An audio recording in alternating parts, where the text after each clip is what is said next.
Bismillahirrahmanirrahim. Assalamualaikum warahmatullahi wabarakatuh. Alhamdulillah wassalatu wassalamu ala Rasulillah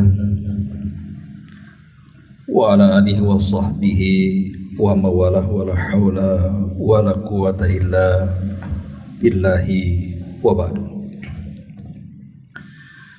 Alhamdulillah, di malam ini kembali kita bisa duduk untuk bertalabul ilmi. Salawat dan juga salam kita hadiahkan kepada Rasul kita Nabi besar Muhammad sallallahu alaihi wa ala alihi wasallam.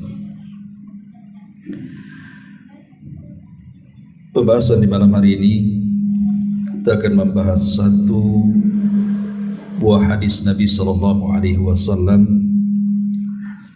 tentang alamatun nubuwah, tanda-tanda kenabian. Hadis ini dikeluarkan dari Imam Muslim dari sahabat Thauban maula Nabi sallallahu alaihi wasallam. Kata Nabi sallallahu alaihi wasallam, "Innallaha zawaliyal ardu fara'aitu masyariqaha wa magharibaha." Sungguh Allah subhanahu wa ta'ala telah melipat bumi kepadaku, kata Rasul, sehingga aku dapat melihat ke arah belahan timur dan ke arah belahan barat. Wa inna ummati sayablugu mulkuha ma zuyali minha. Dan sesungguhnya kekuasaan umatku akan sampai pada belahan bumi yang dibentangkan itu kepadaku. Wa utitu kanzaini al-ahmar wal abyad. Kata Nabi sallallahu alaihi wasallam, dan aku akan diberikan dua pembendaharaan bumi, yang merah dan yang putih. Wa inni sa'altu rabbi li ummati alla yuhlikuha bisanatin bi'ammatin. Dan aku meminta kepada Rabbku, kata Rasul, agar umatku jangan dibinasakan dengan sebab kelaparan yang berkepanjangan. Wa alla yusallitu alaihim aduwan min siwa anfusihim fayastabihu baydatahum. Dan jangan dikuasakan kepada musuh-musuh selain dari kaum mereka sendiri, sehingga musuh itu nantinya akan merampas seluruh negeri-negeri mereka. Wa inna rabbi qal, dan sesungguhnya Rabbku berfirman, ya Muhammad, inni idza qadaitu qadaan fa innahu la yurad. Wahai Muhammad, jika aku telah memutuskan satu perkara, maka tidak mungkin keputusanku berubah. Wa inni a'taituka li ummatika alla uhlikahum bisanatin bi'ammatin wa alla usallita alaihim aduwan min siwa anfusihim fayastabiha baydatahum. Maka Allah subhanahu wa ta'ala mengatakan, wahai Muhammad, jika aku telah menetapkan satu perkara, tidak mungkin perkara itu berubah. Dan sungguh aku telah memberikan kepadamu untuk umatmu agar tidak boleh dibinasakan dengan sebab pacaklik yang berkepanjangan, dan tidak pula dikuasai oleh musuh-musuh selain dari kaum kalian sendiri. Maka musuh itu tidak akan bisa merampas, atau maka musuh itu akan merampas yang ada pada diri-diri mereka. Walau ijtama alaihi min man bi'aqtariha walaupun musuh-musuh itu berkumpul dari semua penjuru untuk mengalahkan, hatta yakuna ba'dhum yahliku ba'dan wa yasbi ba'dhum ba'dan, sampai sebagian kalian menghancurkan sebagian yang lainnya, ataupun sebagian kalian menawan dari sebagian yang lainnya. Hadis ini ada tambahan dari Al-Barqani dalam sahihnya, wa inni akhafu ala ummati al-a'immatal mudhillin, dan aku khawatir terhadap umatku munculnya para pemimpin-pemimpin yang menyesatkan. Wa idza waqa'a 'alaihimus sayfu lam yarfa' ila yaumil qiyamah, atau lam yurfa' ila yaumil qiyamah, dan apabila pedang sudah melayang maka tidak mungkin dihentikan sampai kiamat. Wala taqumus sa'atu hatta yalhaqu hayyun min ummati bil musyrikin wa hatta ta'budu fi amun min ummatil awthan. Kemudian kata Nabi sallallahu alaihi wasallam, tidak akan tegak hari kiamat sampai di antara umatku akan mengikuti gaya orang-orang musyrik, atau sampai sebagian orang menyembah patung-patung. Wa innahu sayakunu fi ummati kadzdzabun thalathun, dan akan muncul pada umatku para pendusta berjumlah 30 orang. Kulluhum yaz'amu annahu nabiy, semua mengaku dirinya nabi. Wa ana khatamun nabiyyin la nabiyya ba'di, padahal saya adalah penutup para nabi dan tidak ada nabi sepeninggalku. Wala tazalu ta'ifatu min ummati 'alal haq mansurah la yadurruhum man khadalahum wala man khalafahum hatta ya'tiya amrullah wa hum kadzalik. Dan akan senantiasa ada pada umatku ini orang-orang yang berada di atas kebenaran, mereka ditolong oleh Allah. Tidak akan memadaratkan mereka orang yang menghinanya dan orang yang menyelisihinya, sampai datang urusan Allah kepada mereka dan mereka tetap seperti itu. Ma'asyiral muslimin wal muslimat rahimani wa rahimakumullah. Menarik hadis ini untuk kita kaji, karena hadis ini bicara tentang alamatun nubuwah, tanda-tanda kenabian. Di antara tanda-tanda kenabian adalah Rasul kalau sudah bicara, sudah mengungkapkan sabdanya bahwa di akhir zaman akan terjadi ini dan itu, pasti akan menjadi sebuah kenyataan. Karena Allah Subhanahu wa taala berfirman, "Wa ma yantiqu 'anil hawa in huwa illa wahyun yuha." Dia tidak pernah berucap dengan hawa nafsunya, tapi yang diucapkan Rasul adalah wahyu yang diwahyukan kepadanya. Baik, kita akan bahas kalimat per kalimat tadi sini.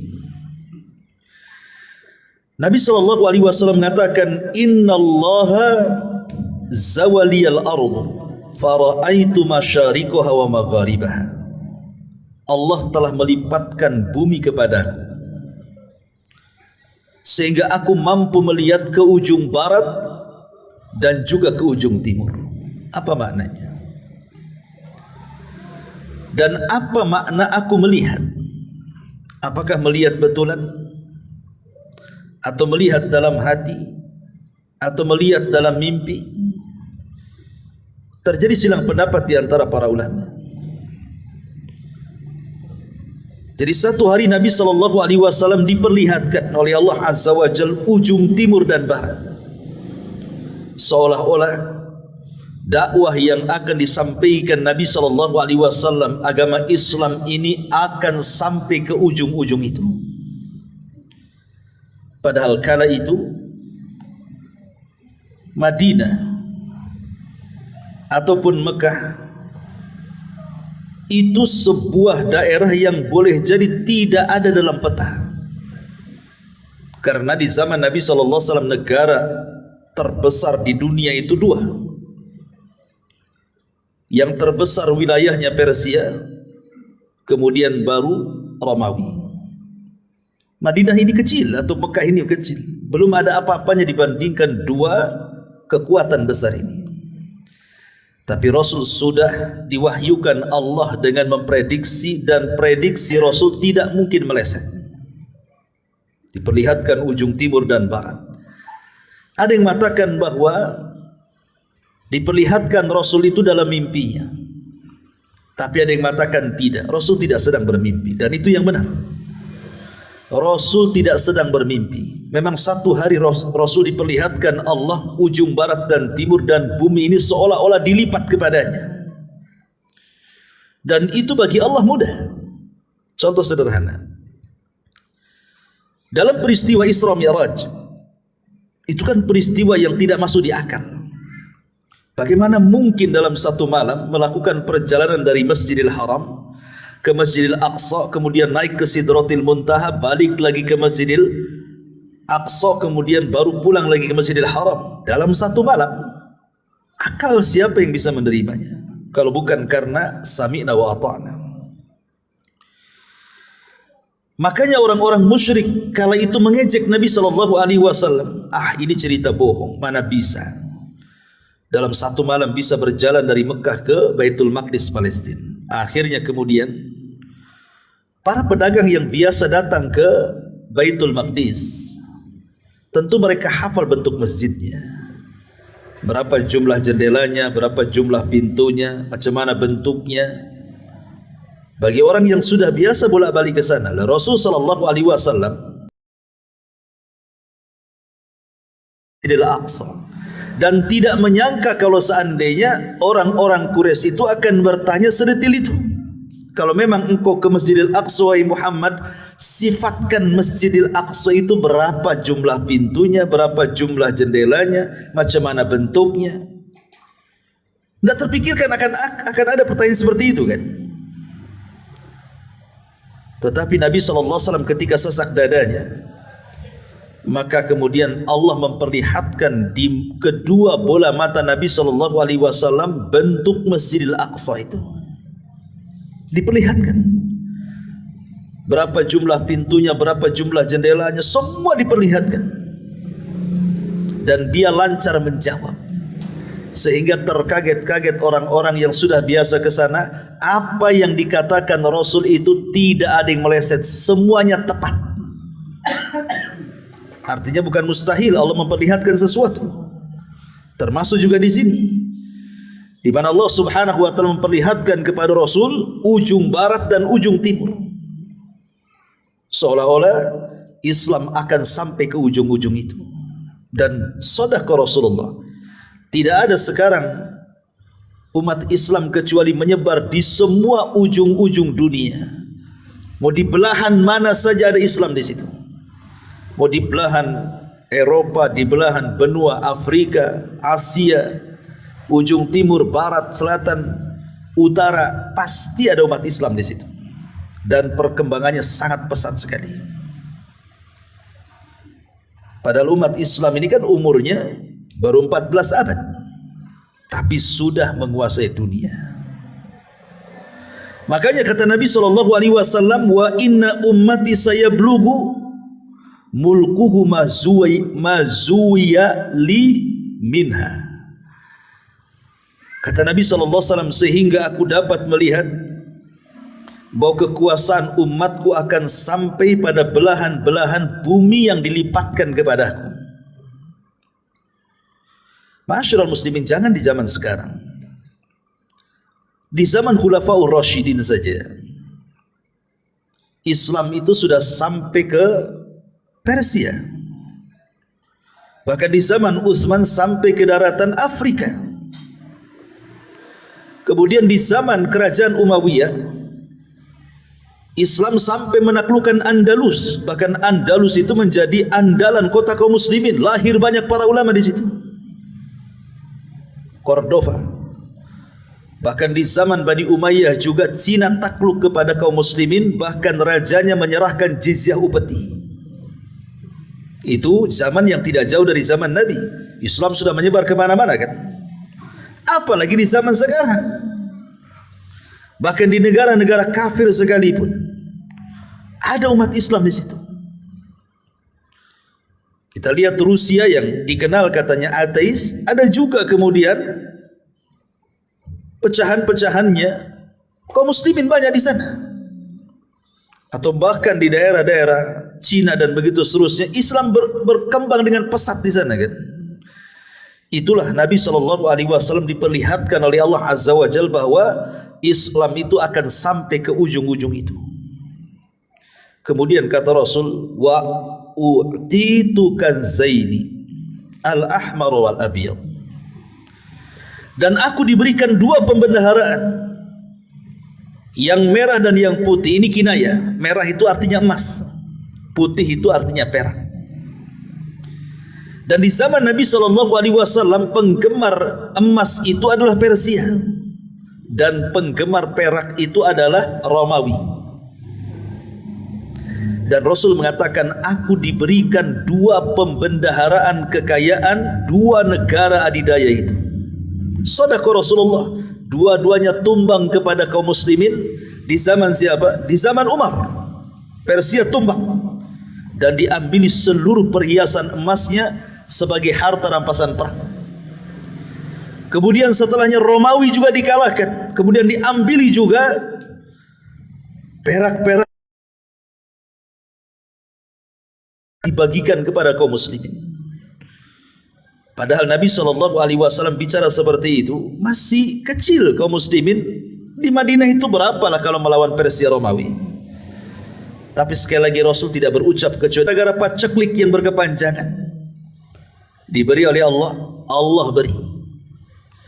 Belum ada sejarahnya kaum muslimin menyeluruh di dunia ini yang mengalami kelaparan. Ya mungkin di beberapa daerah ada kelaparan, tapi di tempat lain kan tidak. Kayak kita di Batam, di Indonesia alhamdulillah jarang orang kelaparan kan. Pengangguran enggak, ya banyak, tapi yang tetap aja pengangguran juga makan di sini. Mungkin daerah Palestina yang konflik-konflik, ataupun daerah Myanmar yang kaum musliminnya ditindas gitu ya, akhirnya mengungsi. Ada orang yang kelaparan atau yang pacaklik, tapi kalau pacaklik menyeluruh itu tidak mungkin, mustahil. Belum ada ceritanya. Dan Allah kabulkan. Kemudian yang kedua, wa alla yusallita alaihim aduwan min siwa anfusihim fayastabihu baydatahum. Kemudian Rasul meminta kepada Allah agar jangan sampai umat Islam itu dikalahkan. Allah kabulkan? Allah kabulkan. Sekiranya seluruh orang-orang kafir itu bersekutu, berkumpul kemudian menyerang kaum muslimin dengan cara licik mereka, dengan makar mereka, kaum muslimin tidak akan pernah punah di permukaan bumi ini dan tidak bisa dipunahkan dan pasti akan dimenangkan. Okelah, sekarang kita lihat bagaimana Palestina digempur habis-habisan oleh Israel kan, dengan bantuan Amerika. Toh tetap saja kaum muslimin di sana masih bertahan. Walaupun sudah ribuan jiwa melayang, masih bisa melawan. Itu baru negara kecil Palestina digempur habis-habisan, terjadi genosida hebat kan. Sudah setahun lebih peperangan itu, tidak bisa juga dikalah-kalahkan. Cemana kalau kaum muslimin bersatu coba? Kalau kaum muslimin bersatu di Timur Tengah itu sebentar saja mengalahkan Israel kan. Anggaplah satu dunia ini terjadi perang dunia ketiga antara kaum muslimin dengan orang kafir, mereka semua bersekutu, maka Nabi SAW pernah meminta kepada Allah agar jangan dikalahkan oleh musuh-musuhnya walaupun mereka bersatu. Allah kabulkan? Allah kabulkan. Masalahnya Rasul mengatakan, min siwa anfusihim fayastabi baydatahum. Tapi Rasul SAW mengatakan kecuali kehancuran itu justru di dalam tubuh kaum muslimin sendiri.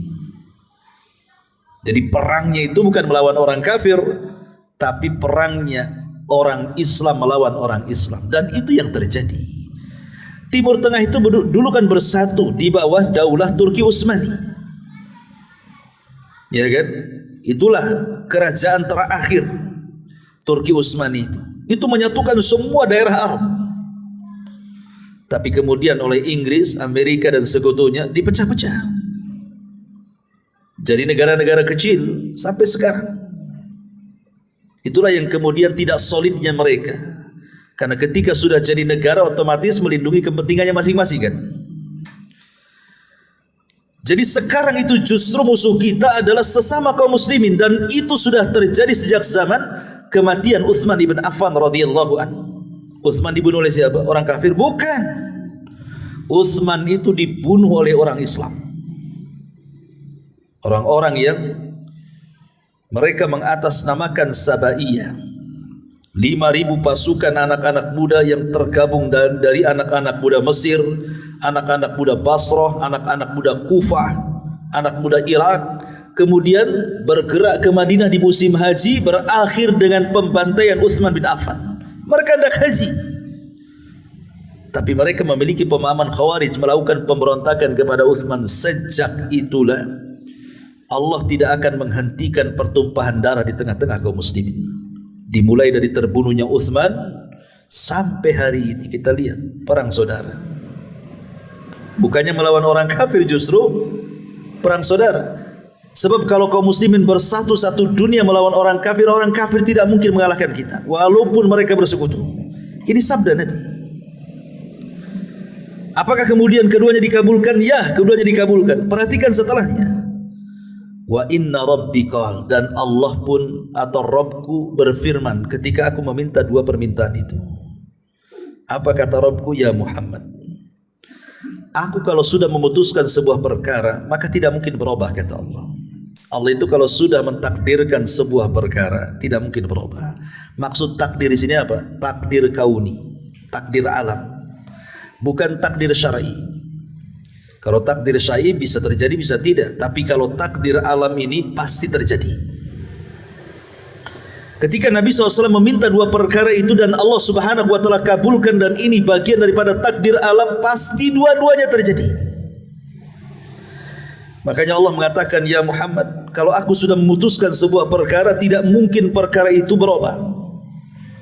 Kemudian Allah mengatakan, aku tidak akan menghancurkan umatmu secara keseluruhan dengan kelaparan dan paceklik yang berkepanjangan. Allah kabulkan. Ya, mungkin ada beberapa daerah yang kelaparan, tapi daerah yang tidak kelaparan.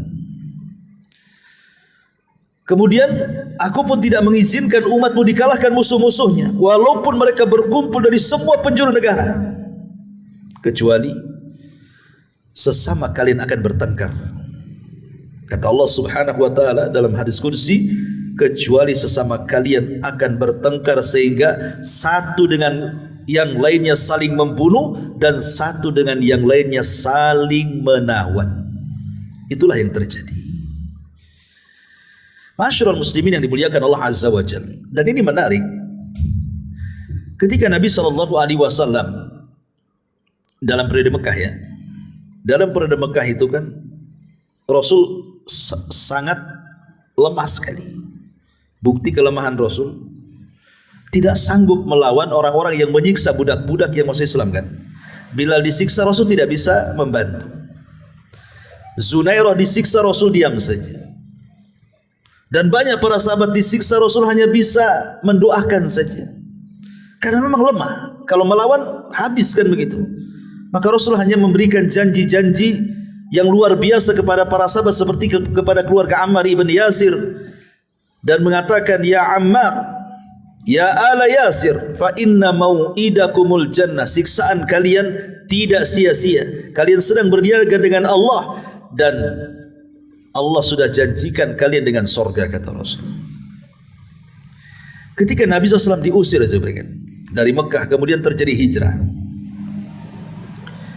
Kemudian singgah di sebuah kabilah. Rupanya kabilah di situ ada laki-laki namanya Suraqah ibn Malik. Lah Rasul lewat kabilahnya, kabilah Suraqah ibn Malik itu.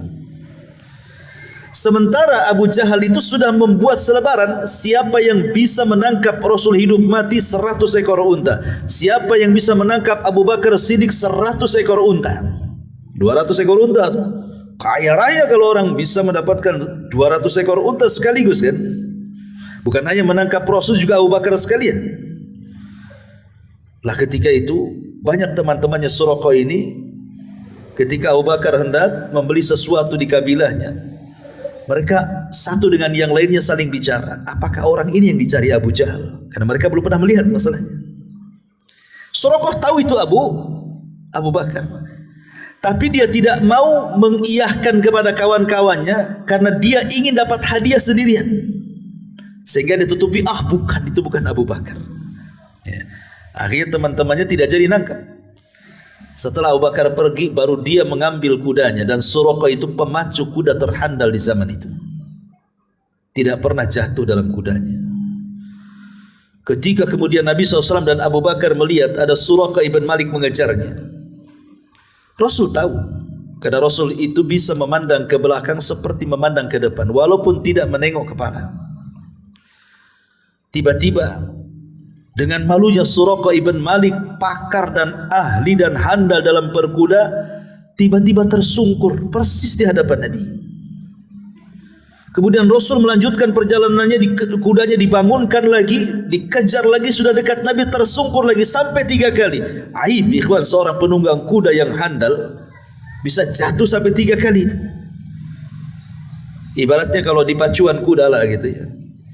Dia sudah nomor 1 di situ. Ketika terjadi perlombaan sih jatuh apa nggak malu kan? Malu. Maka Nabi SAW turun, kemudian mengambil senjata Suraqah. Ketika saat jatuh kemudian mengatakan, siapa yang melindungi hari ini? Suraqah pun kemudian minta agar dia diselamatkan. Kemudian Nabi SAW tidak membalas. Kalau mau Rasul membunuh Suraqah gampang saja, tapi Rasul mengatakan, ya Suraqah, bagaimana kalau ku tawarkan kepadamu yang jauh lebih baik daripada ini? Apa kata Suraqah? Masuklah ke agamaku, katanya.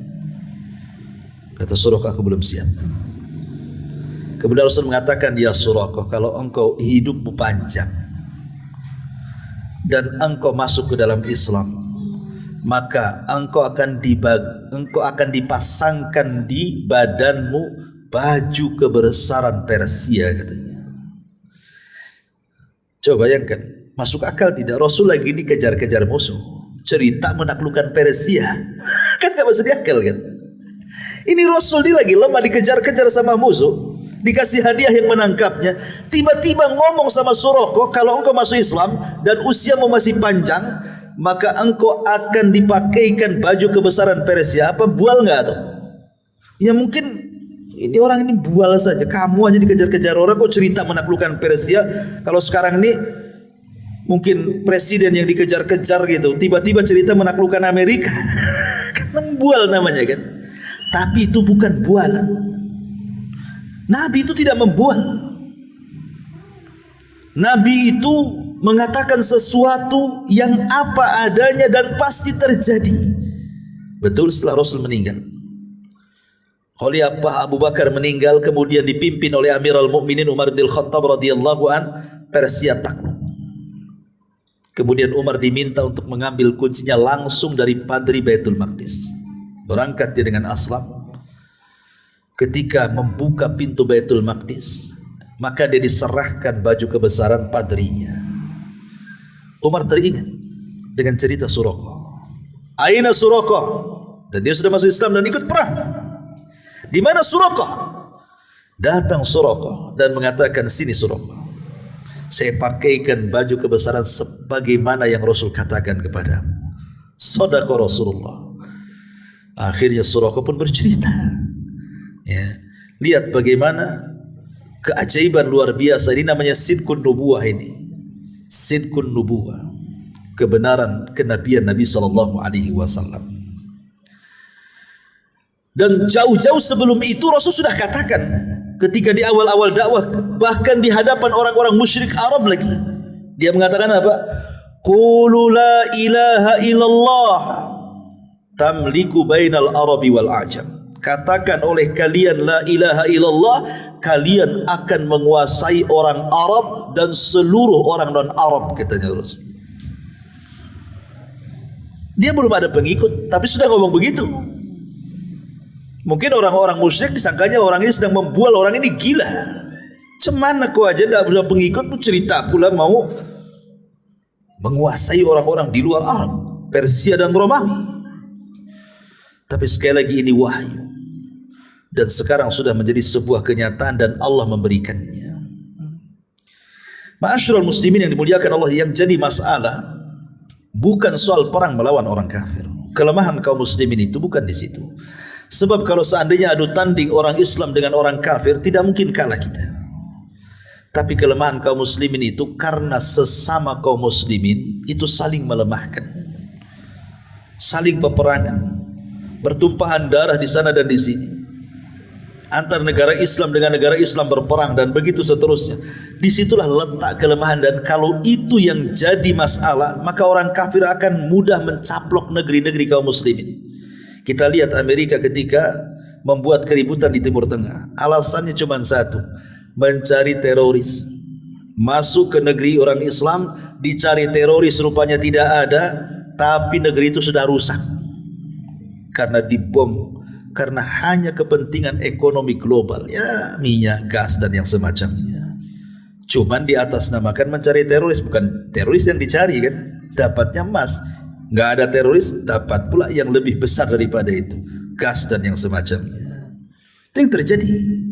Kenapa? Karena lemah kaum muslimin. Akhirnya apa? Banyak negara-negara Islam itu yang dicaplok secara tidak langsung oleh negara-negara kafir kan?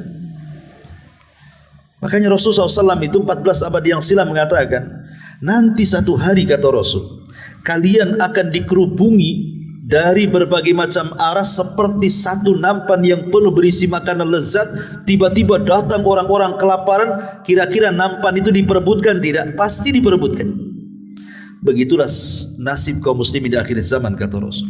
Sahabat heran, Rasul, apakah kami waktu itu sedikit jumlahnya?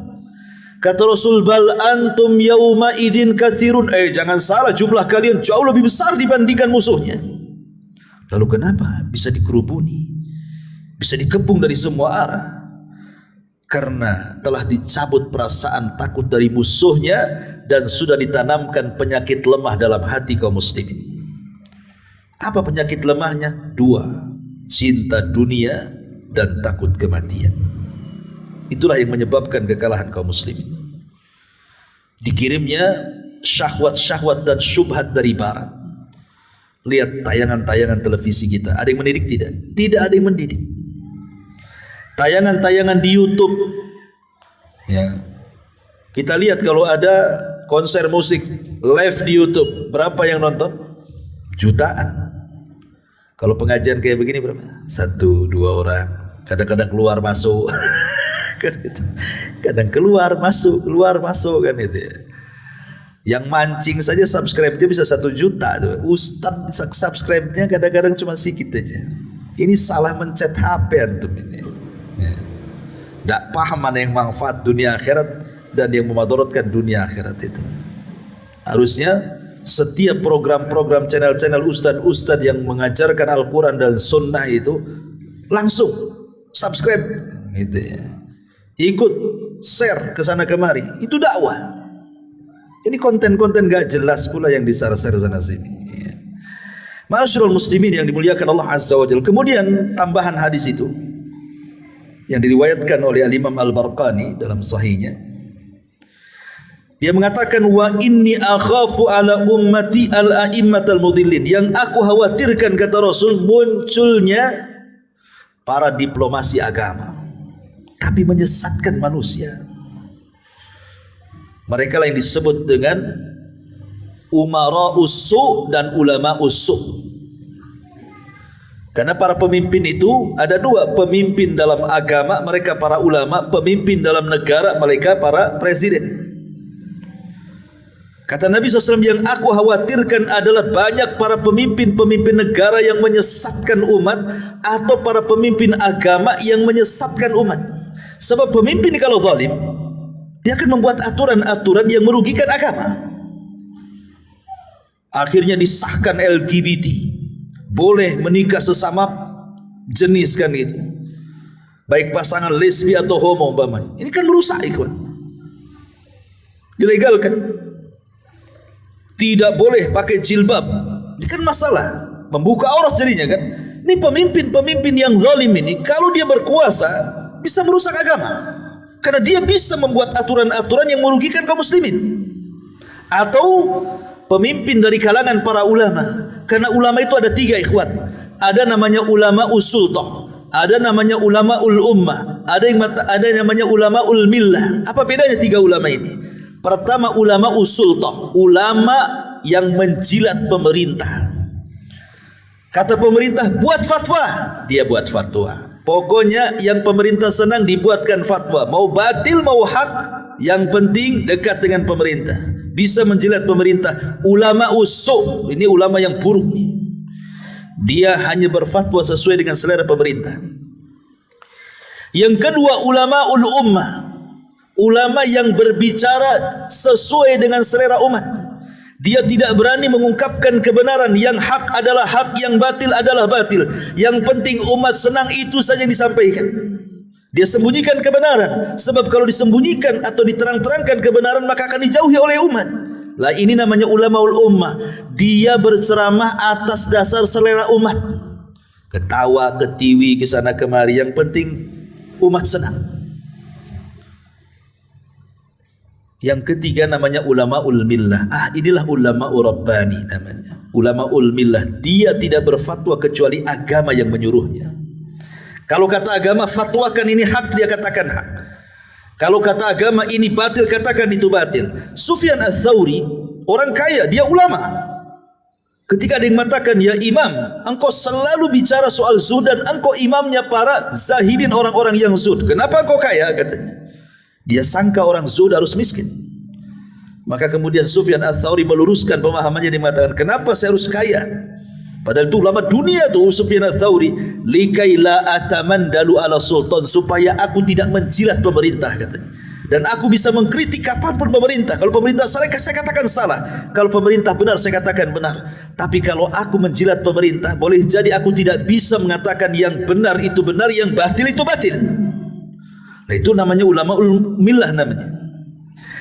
Kemudian kata Nabi SAW, wa idza waqa'a 'alaihimus saif, kalau seandainya pedang sudah pada tercabut dalam sarungnya, lam yurfa ila yaumil qiyamah, maka tidak mungkin diangkat sampai kiamat. Artinya, kalau sudah terjadi pembunuhan kaum muslimin dengan kaum muslimin, maka akan terus seperti itu sampai kiamat dibangkitkan. Di zaman Rasul tidak ada perang orang Islam lawan orang Islam. Di zaman Abu Bakar tidak ada Abu Bakar memerangi orang Islam. Di zaman Umar apalagi kekuasaan sedang kuat-kuatnya. Tapi setelah kematian Umar, ditusuk oleh Abu Lulu, itu pun yang membunuh bukan orang Muslim Umar, orang Persia. Tapi di zaman Umar, Utsman inilah memang kekuasaannya melebar sampai ke daratan Afrika. Dan di zaman Utsman inilah tentara kaum muslimin pertama yang menyeberangi lautan. Karena Afrika itu kan harus menyeberangi lautan. Dan belum pernah terjadi di zaman Nabi, di zaman Abu Bakar, di zaman Umar, pasukan yang menyeberangi lautan. Bahkan Umar sendiri melarang, tidak boleh karena takut belum perang sudah tenggelam. Sampai wafat Umar tidak pernah menggerakkan pasukan lewat laut. Di zaman Utsman inilah terjadi pasukan melewati laut dipimpin oleh Muawiyah bin Abi Sufyan sampai ke daratan Afrika. Luar biasa, ya. Masyarul muslimin yang dimuliakan Allah Azza wa Jalla, kalau sudah terjadi pembunuhan antara kaum muslimin maka tidak akan dihentikan. Sekarang hari ini kita lihat pembunuhan. Gara-gara waris bunuh-membunuh. Mereka semua orang umat Islam. Gara-gara tersinggung bunuh-bunuhan tetangga-tetangga. Gara-gara hutang yang tidak seberapa bunuh-bunuhan. Ya kan? Gara-gara malu dia bisa membunuh. Dia umpamanya ada anak hasil zina, malu, dibantai anaknya. Tidak punya perasaan. Sekarang ini nyawa manusia itu sangat murah. Lihatlah perang ini. Genosida itu seolah-olah nggak ada harganya itu. Betul kata sabda Nabi SAW, al-qatil la yadri fima qatal wal maqtulu la yadri fima qutil. Yang membunuh tidak paham kenapa dia membunuh, yang dibunuh lebih tidak paham kenapa dia akun bisa dibunuh, katanya. Karena masalah-masalahnya itu nggak jelas, main bunuh-bunuhan gitu saja. Kemudian Rasul mengatakan, tidak mungkin tegak hari kiamat sampai ada sebagian umatku, kata Rasul, yang mulai mengikuti tata cara orang-orang musyrik. Lihat hari ini, orang masih gemar ke dukun, bukan kafir dia muslim. Yang jadi dukun pun dia orang muslim juga, dua-duanya KTP-nya Islam tuh. Yang datang ke kuburan, yang ngurus kuburan jadi juru kuncinya juga orang Islam dua-duanya, minta-minta juga di kuburan. Dan begitu seterusnya. Tetapi kata Rasulullah, dan kelak akan ada pada umatku kadzabuna dajjalun, para pendusta yang muncul, dan mereka dajjal-dajjal kecil semua mengaku jadi nabi. Di awal-awal dakwah Rasul tidak ada orang yang berani ngaku nabi, karena nabi asli saja diusir dari Mekah. Siapa yang berani ngaku nabi? Yang nabi aslinya aja diusir. Tapi setelah Rasul pindah ke Madinah, kemudian punya kekuasaan, dihargai, dimuliakan, ini orang-orang yang mau ngaku nabi palsu memandang Rasul enak juga jadi nabi gitu. Dihargai, dia nggak tahu perjuangan berapa tahun? 23 tahun, 13 tahun di kota Mekah, 10 tahun di kota Madinah. Di akhir hayatnya ialah sudah semua dikuasai Rasul, sehingga orang-orang menganggap enak juga jadi nabi dihormati. Disitulah mulai banyak orang yang ngaku nabi. Muncullah Musailamah al-Kadzab ngaku nabi Yamama. Kemudian mulailah muncul Al-Aswal Al-Ansi ngaku nabi. Kemudian muncul seorang wanita juga ngaku nabi. Namanya siapa itu, seorang wanita ngaku nabi itu di zaman akhir-akhir Nabi SAW. Sajah bintu Al-Haris. Kemudian Tulaiha juga ngaku nabi. Bahkan sesama orang ngaku nabi kawin. Musailamah al-Kadzab ngaku nabi, kawin sama wanita yang ngaku nabi namanya Sajah. Klop lah itu, sama-sama nabi palsu kawin tuh. Tapi Allah takdirkan setelah Musailamah mati, Sajah masuk Islam. Tobat dia dan baik Islamnya. Al-Aswad Al-Ansi dibunuh oleh keponakannya, sampai dia mati tetap ngaku nabi.